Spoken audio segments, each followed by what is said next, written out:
If you are a little annoyed, peeved, frustrated, fearful, whatever it is about food, anything about food, eating, what you're going to bring, the kind of diet, maintaining your diet, any of that, whether it's just a little bit or it's a lot or it's a big thing that's bothering you, you have stress in you.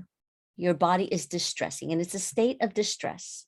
And a lot of people will talk to you and give you advice and offer and tips and tricks and hacks and diets and use this plan. Yes. And why do we feel stressed every year? We, the collective we, Americans and people around the world. If you're not bothered by it all, awesome. But we all have a little something. And I know this because a lot of people have come to me for over a decade. That's why I got into nutrition and I got into behavioral change as a personal trainer. And I was a certified personal trainer and I still am all the time, not just during the holidays, but especially during the holidays. And I wrote blogs about it. Yes, we can all have these diets and plans, but even when I was a personal trainer and it's come into my life coaching, every diet in the world works, even the dumbest diets and the ridiculous diets and the good diets. Every diet, you're cutting calories, even if you say it's not calories and it's not calorie counting, your body can only use so many calories. And so if you give it a little bit less and you give it more, or you burn it off with exercise, the deficit of those calories, let's say your basal metabolic rate, we won't go into that, but how many calories your body needs just to survive. If you give it less than that, or you burn it off so it gets less than that, you're going to lose weight or you're going to lose fat. But anyway, every diet, every nutrition plan, every exercise plan in the world works in some way if you do it. So when people would ask me this or this, yes, which one are you going to do? Which one fits you, who you are, your personality, what you are realistically going to do? And let's start in baby steps. So now in my life coaching, I am a holistic life coach, mind, body, psyche. I call it psyche in respect to, it's your soul, your spirit, but you can call it your soul, your spirit, your psyche. It's the other part of your emotions, your mind, and your physicality. It's all connected. So in my coaching, I use thought work. We can find any tool. The reason I bring up the meditation, the yoga, the diets, the nutrition plan, those are all tools. We find what works for you to support you and your lifestyle and your personality and what you will do. But the first thought, no matter what, is what we all have, our brains. We have a thought, even if an instantaneous thought before that feeling, before that emotion. We're never going to change a circumstance. We can change it a little bit. We can just avoid the holiday gathering altogether. We can avoid, certain people, but really, is that a way to live? I mean, you can if you want, but you're not going to change that person. So the circumstance, I'm just going to avoid that person, but you're not going to change people. And you're not going to change certain things in the world. And you're not going to change the fact that the holiday comes around every year. So instead of trying to change the problem, the issue, the challenge, the circumstance, whatever you want to label it, some big, some smalls, and whatever it is, let's just call it an issue. Issue is just neutral. It's not bad. It's not heavy. It's not light. It's whatever you want it is for you. It's just an issue, just for lack of a better word. It is an issue for a fact. Whatever your issue is, it's hard to eat around the holidays when you're a vegan or lactose intolerant, or the in-laws are always pushing this, or my uncle Billy's always talking about, oh, you're on a diet again, or whatever it is. Or, I don't want to drink more than 2 drinks. And for some reason, I'm just right there with the third champagne. Willpower, whatever it is, what's your thought when you think about it? I mean, your first thought. And most people that I talk to, and I'm going by experience, are,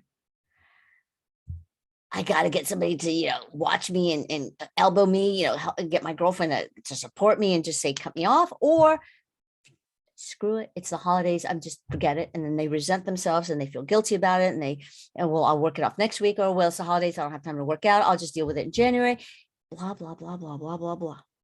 Most people just do say, well, it's the holidays. Just 2 weeks ago, somebody was kind of defensive in a group of friends. It was, I think, 6 or 7 of us. And she said, well, I'm going to pig out in Thanksgiving. And the way she said it was like, okay, nobody said you weren't, but she was just already defensive about it when nobody was offending her. That's stress. That's her thought. Oh, I'm so tired of people throwing this in my face that, how not to overeat at Thanksgiving. It's Thanksgiving. I'm just going to overeat. I'm going to pig out. Well, my way of viewing it is, this is me, Ronnie. I'm not going to pig out. I'm going to enjoy my food. It's a meal. And I'm going to try a little bit of everything, but that's me. I'm just talking. It's like eat. I don't overeat. Same goes for a holiday meal. Okay. Now we're going into the weeds about, well, plan beforehand, know how much you're going to eat and all that. No, all that aside, what comes before you working on whatever it is that your issue is, it's your thought. And what is your first thought about something? And that's how you feel. We'll gauge how you feel. There are 4 or 5 basic emotions. I say there are 4. There's joy, there's sadness, there's anger, and there's fear. Now, a lot of people start saying the frustration, the annoyance, the delight, the ecstasy, all those fall under those 4. Okay. There's revulsion, disgust, but that's all under anger. So there's joy. Do you feel joy? Do you feel sad? Do you feel fear? Are you dreading something? I'm afraid, I have no willpower. It could just be a disgusted fear. It doesn't have to be like, oh, I'm afraid, but it's not, well, I have fear that I'm just going to not exercise at all. I'm going to gain a few. And some people get defensive. I would consider that anger, but that's just my interpretation. It could be fear. It could be defensiveness out of fear. So whatever it is, let's take your thought and you change that thought to something neutral, something factual, not an affirmation, not a wish, not willpower, not any of that, not how you positively want to be, or not just, I'm okay, I'm a loving, wonderful person. Those are all affirmations. And yes, those are all true. You are okay and you are a wonderful person. But what I'm saying is your brain doesn't believe it yet. Otherwise you wouldn't have stress. Okay. So give your brain something like, brain, this is true. And you change that thought to something neutral. And there's steps. If you get together with me, we take whatever is your peeve, your small issue, your big issue. We go through thought work. You see how it works. It's not some kind of weird thing. I'm not the first to talk about thought work. I've learned it from others. It's like, whoa, of course. How you perceive something and what you think about it triggers your emotion. That's just basic. And we are computers with souls. We are computers with feelings. What comes out of our programming is our emotions. And then what do we do with those emotions? We react. It's our behavior, our behavioral way. And we develop habits and habitual ways of thinking. That's our mindset. That's our programming. We develop habits as our behavior, our reaction, and our actions. So eating, mindless eating, mindful eating, that kind of thing. Or your issues about, if it's not eating, it's about being judged about the food, whatever it is. So if you start to reprogram your brain with facts that your brain can accept it, and little by little, you lose the stress. When you feed your brain facts, it lowers that fear, annoyance, anger, whatever it is. You have distress in your body. And distress, if you get rid of the stress first to then, okay, look at the issue, you're in a much better place. So much better. Because then you can clearly think of a better thought that's real, that even changes your emotion more, and you have no stress, which really is the ultimate goal. And without the stress, you can think of a better thought that has a better feeling, that has a better reaction. So if you think your ultimate goal is an action, yes, but if you come from a place of no stress or less stress, you have a better process of reprogramming your brain. In other words, if you change your thought instead of trying to change the circumstance, or trying to change your feelings about it first, or just going straight to the behavior, that's where most people fall and fail. Otherwise, we wouldn't have this issue every year, this global issue of stress around food, stress around eating, every year, year after year, all the time, throughout the year, and especially during the holidays. So I invite you to get a hold of me, and I would like to show you how it works. If it doesn't work, it doesn't work. But I have yet to meet one person where, oh, even if it works a little, or there's a huge breakthrough and then they must practice. There's not one person. whether among my colleagues who use thought work and call it different things, or with my clients. It works with everyone. And really, when you think about it, but we'll get into philosophy, everything that we practice comes from a thought first. The word, the written word, the plan, the policy, the mission statement, your own thought about something, your own opinion. There's a thought first before the feeling, before the behavior, the cultural behavior, or your own behavior before your action reaction. I'll give you a small sample and then I'll wrap this up. A small sample of somebody was going through some coaching with me, and it had only to do with being judged. And it had to do with not bringing a dish. And you might think, okay, but we've gotten over that. People will tell you the same thing. Go to Whole Foods. There's not an advertising for Whole Foods. Go to Gelson's, go wherever you live. People take dishes all the time or cater it or order, take out and pick it up on the way. So why is that an issue? Well, it was for her, because she was going to go somewhere where people were making things, and she was afraid she was going to be judged for not making something. Really, the next day I found out, it was the day after Thanksgiving. I'm like, we could have worked through this before Thanksgiving, but she really thought, I'm like, okay, what do you think about taking something? Because she took care of the issue, but she still felt like a little about it.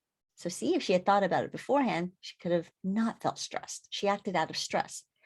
So her real issue, I'm like, well, what do you think about it? Her first thought was lame. What? They're going to think I'm lame. And it came out that she thought herself as being lame, because had anybody said, you're lame? No. But she's like, yep, I'm sure that's what they thought. Can you prove it? Are you 100% sure that they thought you were lame? No, but I'm sure that's what they thought if they say something. Did anybody say anything? No, somebody just commented like, oh yeah, that does look good. Well, not everybody has time. Now it's her judgment if she thinks the snarky comment was snarky, or if it was just a comment and it was agreeing with her. Yeah, not everybody has time. And that's when it came out. Her real thought was, I'm lame. She didn't think lame. I'm like, did you really? She goes, yeah, I'm thinking I'm lame. I'm so lame. So she thought other people think she's lame, but really she's just she was frustrated with herself with thinking I'm so lame. And as it evolved, it's because she thought, I just don't have time to really make something good. And if I'm going to make something, I'd rather go buy something and take it. And I'm laughing because she actually enjoys certain things that you can get at the store. So why not? And so her thought changed immediately from, okay, let's take it to something that your brain will accept, not just like, I'm okay, I'm a busy woman, and that's okay. That's an affirmation, and that works for her fine. Or just, I totally forgive and accept and love myself. Her brain doesn't believe it. Otherwise, she still wouldn't have felt it the next day. So let's take to something her brain will believe. Instead of I'm lame because I have no time is, and we look through her schedule and I see it's like, well, you do have time and you would rather allot it here. Is that true? True. No. So we found out where she wanted to allot her time during the holidays so that she doesn't stress during the holidays. So she has more pockets of time to relax and play with her pets and call a friend and maybe do holiday cards this year, whatever. She actually wanted to enjoy her time. So she would rather spend more time being productive at her work and getting projects done so she doesn't have to think about it past December 20th. Yay. Okay. So we got to the heart of the matter. What is her goal? So her thought of I'm lame, I can't even make this dish. What was true for her was, and it neutralized it, was I'm lame. Well, am I lame? I want to be productive. That felt good. It's like, yeah, but I don't have time to be. Yes, you do have time. And, I coached her through. So fast forward, coached her through. She does have time. She would rather spend her time being productive. To just be I Dream of Jeannie and become two people and have the time to make all this stuff, the food, and no, you can only do so much. So if you would rather, the outcome of being productive and getting her stuff done at work and her projects would give her more time in the end. So which one does she really want? That's up to her. She would rather be more productive now. So does that give her time to do the dish? No. So her thought change was, I love being productive to have free time later. That was true for her. That was her truth. That neutralized it. I love being productive now so that I can have more time later. Was that true? Or was that an affirmation? Because it could have just been an affirmation. She really didn't make her feel better, but that's what made her feel better. It could have been even lesser than that. Like, I want to go to the productive because that was her, but it could be something like lots of people do.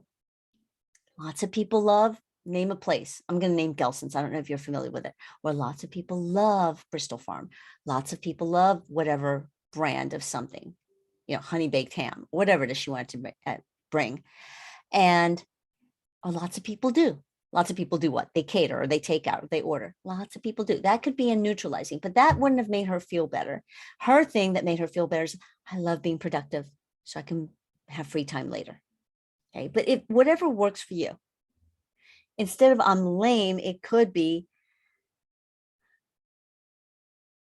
I'm not the first, or many good cooks take something that was prepared well, or they're going to enjoy this, or someone's going to enjoy this.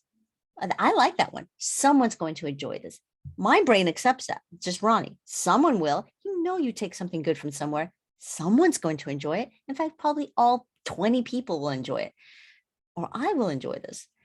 So whatever works for you, we change that thought to what sits right and what your brain believes. Like, yeah, that's a fact. It can be something so neutral and banal. And if you ask yourself, is that 100% true? Yes, it's absolutely true that someone will enjoy it. It's absolutely true that I will enjoy it. You're going to buy something you like. For her, her absolute truth was, I love the thought of finishing these projects so I'll have more free time later. So then her feeling changed from annoyance, embarrassment, which comes from fear, and a little bit of anger, like I don't have enough time. So we dispel that. There's no time scarcity. It's your allotment of time. It dispelled that, and she felt actual contentment. And then she started feeling joy as we started coaching what her December was going to look like. She felt joy, elation, true elation. And her then schedule, her behavior, and her actions shifted for the rest of December. But this all started from Thanksgiving, that she still felt a little annoyed that she took something when everybody, and I'm like, is that absolute truth? She said, yes, absolute truth. Everybody made something. The women. Yeah, it was women. So what? She felt more joy and glee thinking, I'm going to be productive. And so from now on, that's all I'm going to think about is I'm going to finish this up and we have a timeline. But that de-stressed her. And that's the whole point here.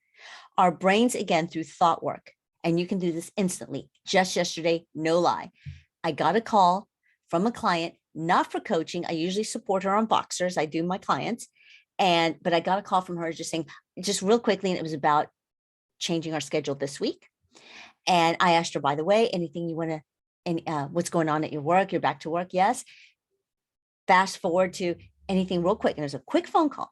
Anything you want to, is that going well? She said, yes. I was a little anxious this morning, but I'm going to get this done by today. I said, okay, quick thought work. Want to? She's like, oh, okay.